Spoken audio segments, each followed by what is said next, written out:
We covered 30 to 40 kilometers a day at first. I was in the saddle every day from dawn to dusk during this period. If there was no resistance, we would have 3 or 4 people on bicycles or motorcycles go ahead of us to the village that was our goal for the day and prepare for our arrival. The infantry would be in the villages ahead of the artillery so that if an attack was planned for the next day, everything would be in the correct order. Sometimes we would deliberately stage a night attack if our infantry was familiar with the terrain from the day's fighting, and if we in the artillery had directed fire during the day and knew where our targets were so we could shoot blind.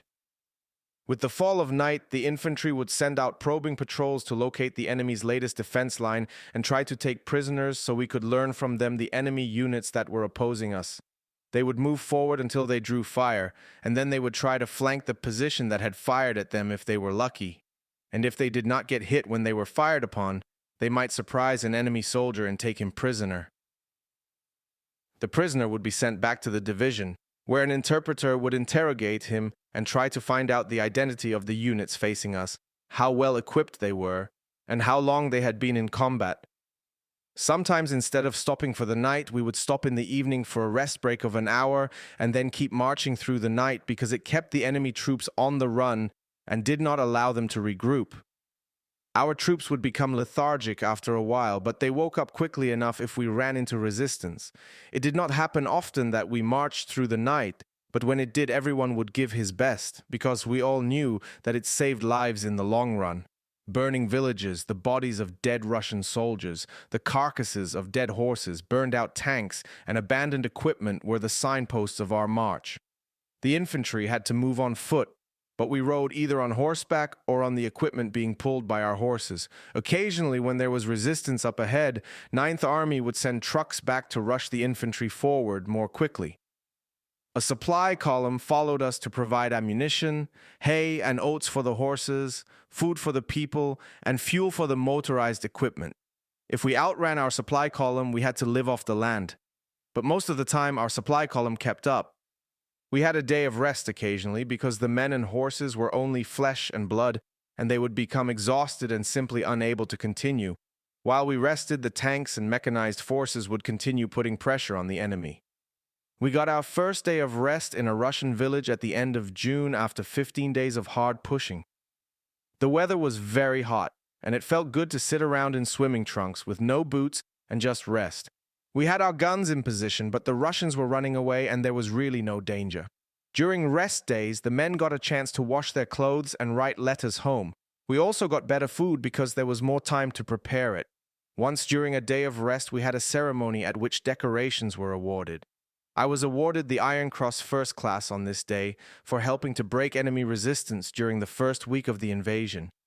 Major Kreuger recommended me for this because he felt that my willingness to risk my life to direct the fire of my battery from the position of his Point Infantry Company had saved the lives of many of his men. We had started taking prisoners from the first day of the invasion. The infantry brought them in by the thousands, by the tens of thousands, and even by the hundreds of thousands.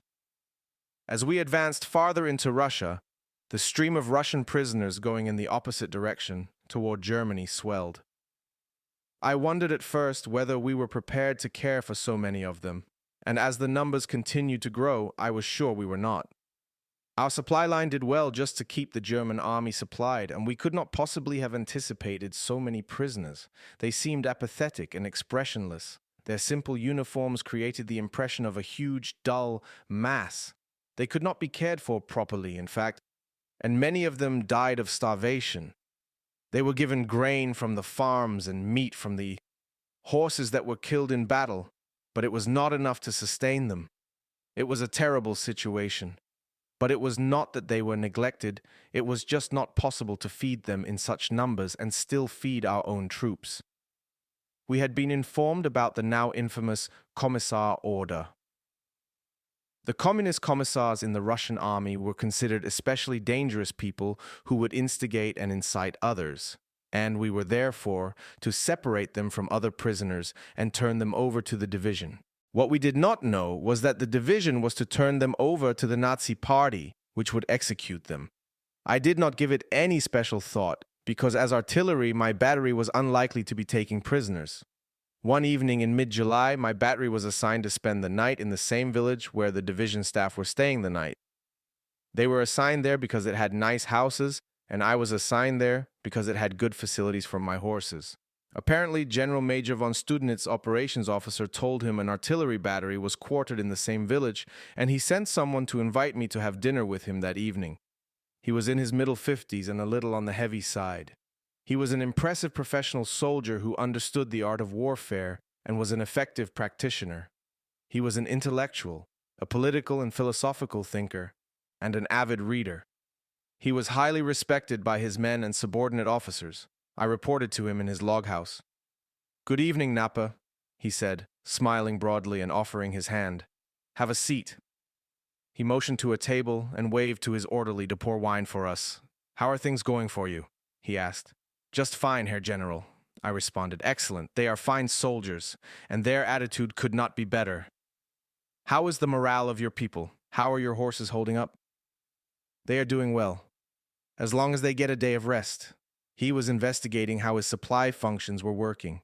We were his forces, and he had to use us to achieve his objectives. I gave him an honest and objective picture of my situation. Up to that time, I'd had few losses, and he was pleased with that. He looked pensive for a moment. "How do you think the campaign has gone so far?" he asked. "Great," I said enthusiastically. "Everything seems to be going according to plan." He did not respond for a moment, his thoughts seeming to be far away. "I was in Russia during the last war," he said finally. "I have experienced the Russian winter. It is savage, like nothing we have ever experienced. It will come, and it will come soon. We are just in this little part of Russia. We have a vast empty country ahead of us, and if we do not take Moscow before the weather turns bitter cold, I worry about what will happen." He was clearly not optimistic. I was amazed, because it could not have been easier up to now, but I knew he was intelligent, experienced, and capable, and I began to tone down my own optimism after that. If someone had overheard our conversation and reported it to the Nazi Party, it could have cost General von Studnitz his career. His remarks could have been interpreted as defeatist, and the Nazis dealt severely with defeatism. During this period, we spent most of our time marching, only occasionally meeting resistance. As we marched, we moved over deeply rutted dirt roads, through patches of loose sand and clouds of dust. Our feet sank into the sand and dirt, puffing dust into the air so that it rose and clung to us. The horses, coughing in the dust, produced a pungent odor. The loose sand was nearly as tiring for the horses as deep mud would have been. The men marched in silence, coated with dust, with dry throats and lips. Such conditions exhausted the horses and men if we were not extremely careful. In some villages, May Day decorations were still up, and we wondered at first if the villagers were celebrating our arrival. We had heard of Russian peasants welcoming the German army as liberators, especially because the Soviet government would not allow them to conduct church services. We passed burned-out German and Russian tanks and downed airplanes. As we marched through Russia, we began to acquire an appreciation for the vastness of the country. Shortly after my dinner with the General Major, we arrived at Minsk. From Minsk on, we were on the post road that ran from Warsaw to Moscow, on the same post road Napoleon had taken to Moscow. The road gave me an eerie feeling, perhaps because of its age and the fact that Napoleon's army had walked on the same cobblestones that we now marched on. It was a two-lane highway with deep drainage ditches on each side. It had a cobblestone surface, which was not the best thing for the horses' feet, because it was so rough and would cause stone bruises on their heels. Altogether, we would be on the post road for approximately 700 kilometers, from Minsk to Moscow. Over 200 years old, the post road was just wide enough to allow two vehicles to pass. A car could do no more than 45 kilometers per hour because of the cobblestones. Since we were horse-drawn artillery, however, we had no problem. Even trucks and tanks had no problem if they went slowly. We could not get off the road except at intersections with country roads because of the deep ditches on each side.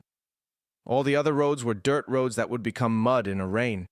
The bridges were usually destroyed, so we had to ford the creeks and rivers, which was why we needed 6 horse teams to pull the guns and ammunition carts.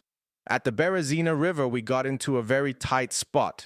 The bridge over the river had been destroyed, and we had to wait for the engineers to build a pontoon bridge. This made me more than a little nervous because I knew that a blown-up bridge on the only hard-surfaced road in the area would be a natural place for routine interdiction artillery fire. They would just fire artillery shells at such a target every so often on the chance that they might catch a unit bottleneck there. And now our entire division of 18,000 men was in the bottleneck. If we were to be attacked by artillery, the infantry would be able to get off the road and take cover, but with horses hooked up to the guns and wagons, the artillery would not. We would have to just stand and take our casualties. As we waited, it happened. The dreaded whining noise assaulted our ears and swelled rapidly to a fearful before a heavy artillery projectile exploded nearby with a shattering crash. A fiery blast of wind swept along the ground, carrying with it the ugly scent of burned gunpowder. Before we could gather our senses, the air was immediately rent by another piercing scream, followed by an explosion that shook the earth and produced a cloud of black smoke and a shower of rubble. It was the heaviest artillery we had encountered so far, the explosions enormous and oppressive.